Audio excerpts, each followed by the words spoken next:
Hello, my name is Alix Norum, and I am a Therapeutic Recreation student at the University of Regina. This semester, I had the wonderful opportunity to do my fieldwork placement at College Park 2 Retirement Residence in Regina, Saskatchewan, under my supervisor, Olin Skolicki. College Park 2 is a newly built 181-room, 4-floor retirement residence which provides independent living, respite care, personal care, and memory care.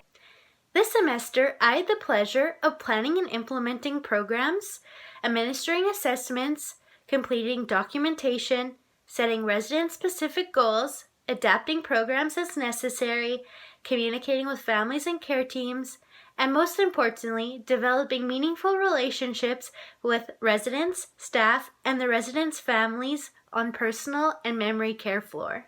When I first started my placement on the second floor, I noticed a lot of the residents appeared to be agitated, wandering among the building, showing exit-seeking behavior, and sitting with nothing to do in between scheduled recreation programming. I then came up with the idea of developing impromptu activities that volunteers, recreation, and care staff could use to help the residents pass time, reduce their agitation, wandering, exit-seeking behavior, as well as assist in their care time. At the beginning of my placement, I developed a survey with the help of my supervisor, executive director, and other managers to administer to the care staff to see what they have already been doing with the residents and what they would possibly like to see. I then got to know the residents and what their interests are by interacting with them, looking at their recreation assessment, having conversations with different staff members, and talking with some of their families. I then did research on different activities and ideas that other professionals have had success with for seniors living with dementia, Alzheimer's, and varying abilities. I then started pulling different resources and activities and began trying them out with the residents. The videos that are currently being shown are some of the activities the residents have been doing and seem to have enjoyed.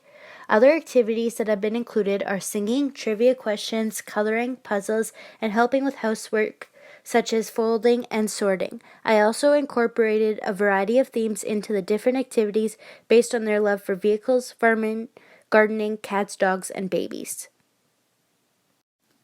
Near the end of my placement and after finding the different programs that worked well for the residents, I then gathered all the activities together in a binder with step-by-step instructions for each activity and program protocols, as well as made easy-to-grab containers so volunteers and care staff can access this user-friendly binder and boxes to continue on with this process with the residents independently. Overall, I feel like the different impromptu activities have gone over really well.